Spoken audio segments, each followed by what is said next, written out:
Parshat Naso. The title of my talk this week is Remembering that we all count and matter. Throughout our Torah and the texts of our heritage, we interact with various aspects of God's persona, ranging from Rahmanah, the compassionate one, to Dayan Ha'emet, the judge of all truth, to aspects of what would be called in anthropology and mythology, the warrior God, the creator of all in our case, who is zealous for all of those beings that God has created, with a special place reserved for those members of the Jewish nation with whom we are taught God has a special relationship. Not to negate relationships with others.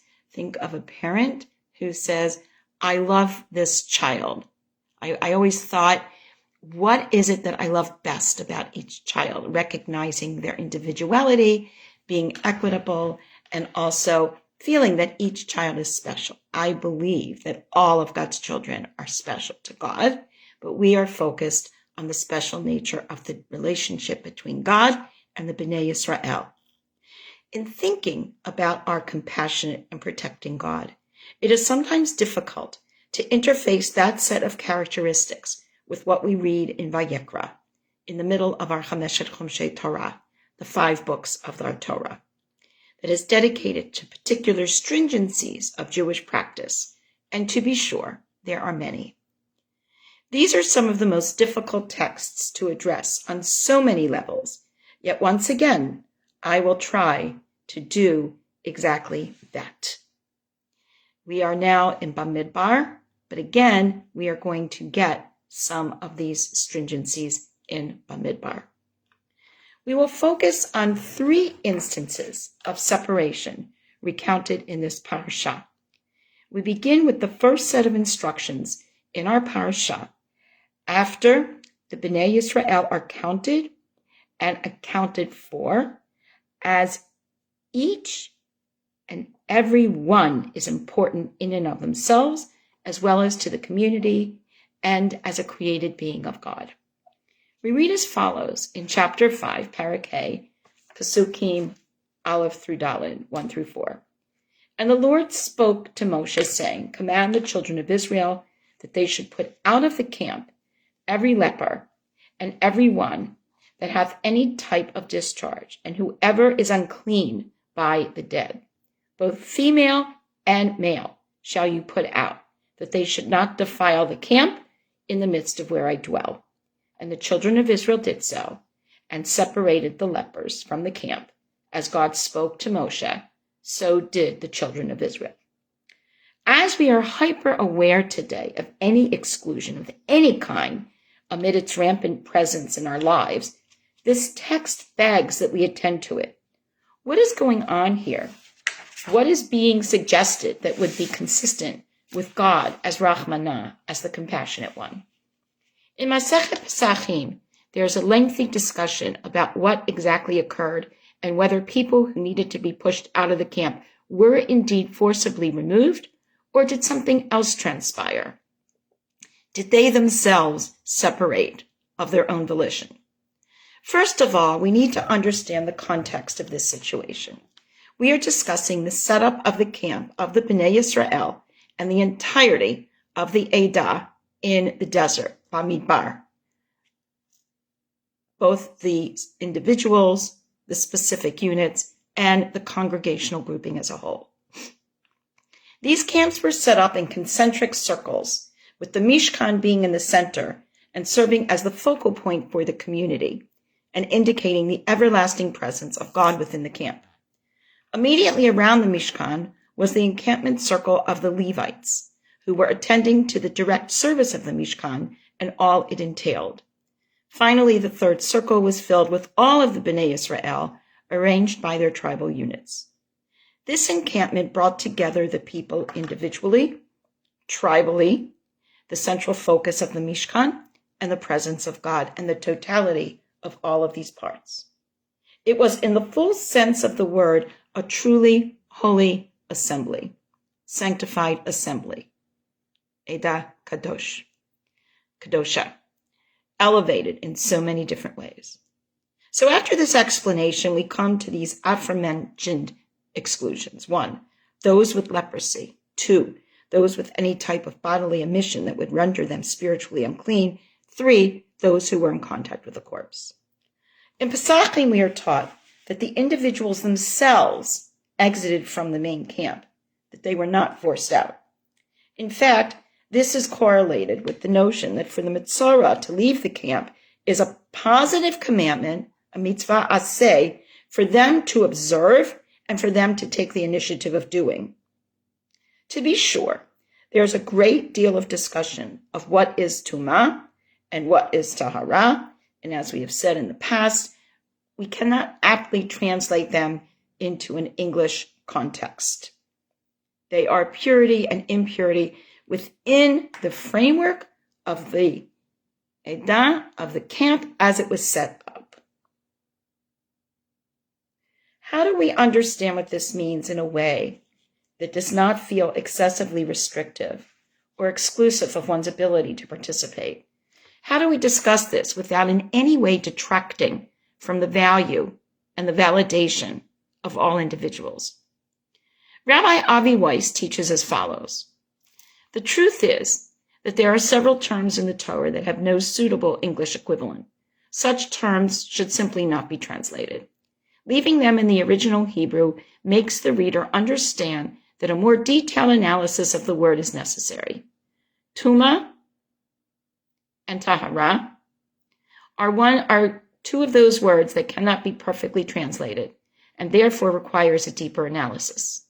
Rav Aharon Soloveitchik suggested that the real meaning of Tumah might be derived from the verse in Tehillim, which says, "The fear of God is Tahara, enduring forever." Tahara, therefore, means that which is everlasting and never deteriorates. Tumah, the antithesis of Tahara, may stand for mortality or finitude, that which withers away. The point is that the skin of one with leprosy will heal, and then he or she, along with the one who has had an emission, can go to a mikvah and be readmitted to the camp. The waters literally revive the person and the soul after the tumah has been expunged. The corpse, on the other hand, withers away, and we are left with our memories of the one, of the essence of the one who has departed. Here too, through tahara, we water the soul of the one who has left us. We validate and protect the integrity of what is tahor, that which is pure and everlasting, while we let go of tumah, that which is finite and will leave us. This notion that what is to be excluded from the camp is not the person per se, but the tumah that resides at that moment with the person, which is not lasting, makes sense in that the Mishkan and the camp, in its very formation, celebrates and is based upon that which lasts forever, Ribono Shel Olam. The second element of this Parsha that we will consider is the painful narrative of the Sota, yet another means of exclusion. We read, Vayidaber Hashem al Moshe lemor, speak to the children of Israel, Daber B'nai Yisrael v'amar aleim ish ki tishteh ishto ma'aleh bo me'al. Should any man's wife go astray and deal inappropriately with him, and a man shall lie with her, but it was hidden from her husband's eyes, and she was secluded with the adulterer, and there was no witness, and she was not seized, but a spirit of jealousy comes over the husband, and she may have been defiled or may not have been, then the man shall bring his wife to the Kohen, bring her offering, 1/10 of an ephah of barley flour. He shall pour oil over it, put frankincense on it, for it is a meal offering of jealousies. Ki minchat knot hu. A meal offering of remembrance. Minchat zikaron. The Kohen shall bring her forth and present her before the Lord. Take the holy water in an earthen vessel, some earth from the floor of the Mishkan. Take it, put it in the water. The Kohen will stand the woman up and have her drink the liquid while her head is exposed. Ufara et Rosh Ha'isha, which is the remez from which we get the idea, many would suggest, of women covering their hair after they're married. This is a meal offering of jealousies, while the bitter curse-bearing waters are in the Kohen's hand. The Kohen shall then place her under oath and say to the woman, if this has not happened, if no man has lain with you and you have not gone astray, then you will be absolved through these bitter waters. And we were told that if she was guilty, her stomach would explode. If not, she would be restored to her husband and able to have children. Now, this is a legal narrative describing the fate of the woman whose loyalty to her husband is a question. The Sota has either been a victim of suspicion or done something, perhaps innocently, to provoke distrust and doubt. She is then subjected to a trial that is meant to resolve the suspicion that hangs over her. She is called out, put on display, so to speak. And clearly, even if and when she's declared innocent, let us just say that the harm has already been done. As Aviva Zornberg clearly indicates, the narrative is a humiliating and repulsive one. The sin of which the Sota is suspected, as well as the procedures that she undergoes, are demeaning. The woman who has been subjected to them, if innocent, is supposedly blessed with children, can return to her husband, and life goes on as nothing happened. Really? Zornberg wants us to know that she is silent, a manipulated figure, a kind of puppet, speechless, uncertainly alive in the narrative of others. Beauty is dismantled, and coherence and harmony are removed from her world. Zornberg poses an important question that challenges us in our very relationship to God and the community. In the struggle of the Sota, are we dealing with ostracization or with an honest attempt to form a relationship with God? Is our desire for certainty so crushing that we will erase beauty and God from our lives? Or are we willing to accept risk and vulnerability and in so doing find beauty and connection? Our ability to find our voice, to be active participants in our future, may be essential to that journey that we take in our relationship to God. As we later learn in the Gemara, ultimately this trial, and there's a question whether it ever really happened, but the statement made is that it could have been misused and abused. Therefore, it was halted. Think about it. Who were these women committing adultery with? Is the man so blameless? There are just too many problems, too many questions here, and clearly not in favor of the woman in any way. As we learn there, what men were so blameless as to subject their wives, who may very well have been innocent, to such shameful events, and what was their own attraction to power that they would be tempted to misuse or abuse this trial. Later in our Parsha, we learn about the Nazir, the one who takes specific vows that separate that person from the general population.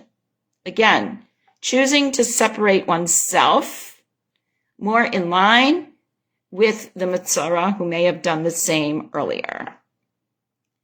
In this case, the individual is choosing to not be part of the collective and not celebrate or participate in several aspects of communal life, a significant difference. We read as follows in parts of chapter 6, verses 1 through 8.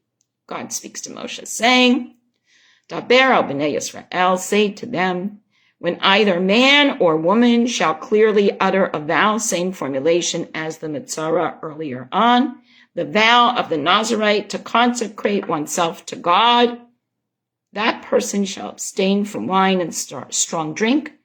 That person shall drink no vinegar or wine or vinegar of strong drink. That person, man or woman, shall not drink liquor of grapes, should not eat fresh grapes or dried. All the days of that person's vows, no razor shall come upon their head until the days be fulfilled in which that person consecrates themselves unto God. He shall be holy. that person shall let the locks of his hair grow long.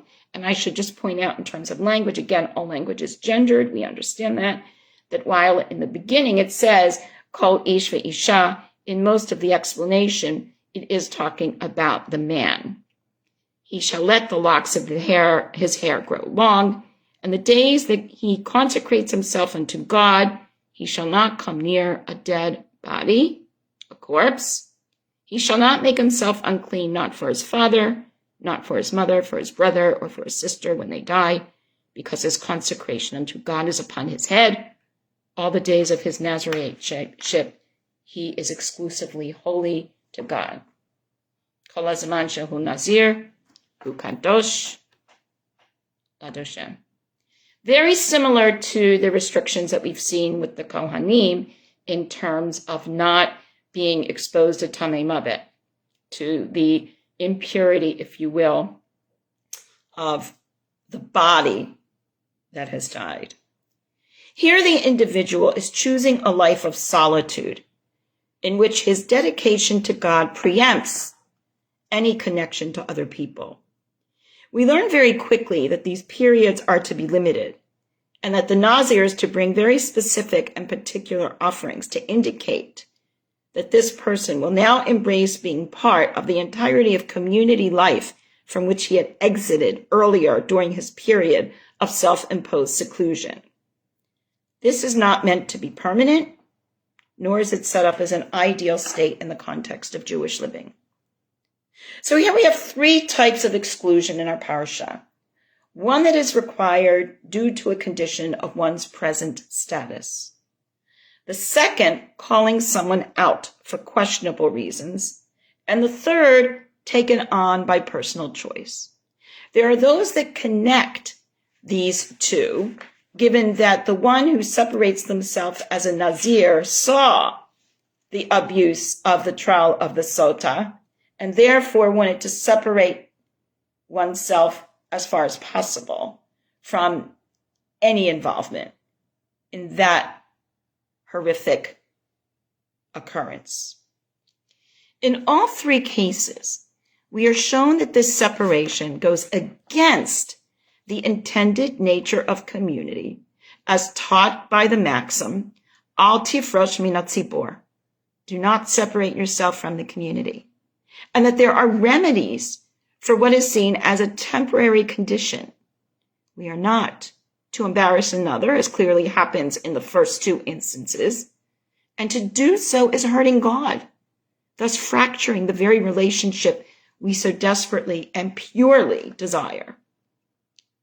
As we turn to the beginning of this Parsha and the count that is taken to validate that the community is whole, as indicated by the presence of all members, we learn something critical about who we are. Clearly, it is the community, that is the collective, which is seen as lasting and permanent.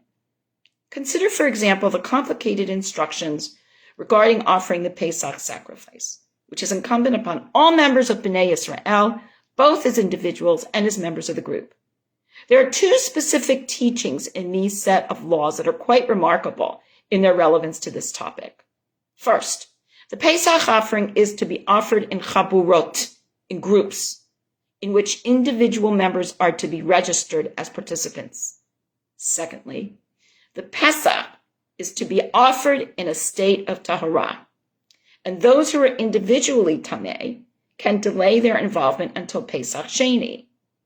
However, if the community as a whole, or a reasonable number of members of the community are tameh, then one ensures that this is the case with the majority of the group, even going so far as to intentionally have an additional group member touch something that is tameh. And once this happens, then the offering is given with the majority in this state of tum'ah on the original Pesach, knocking out Pesach Sheni. Why? Because the importance of group participation overrides individual states of ritual purity. This is not to say that the latter is not important, just not as ikari, just not as core. as to invalidate participation of the masses. There are many ways that we try to achieve this state of tahara, of ritual purity, of raised spiritual existence, of the everlasting nature of it all. Jewish law gives us strategies to do so, though sometimes we get lost in the details and forget the ultimate goal.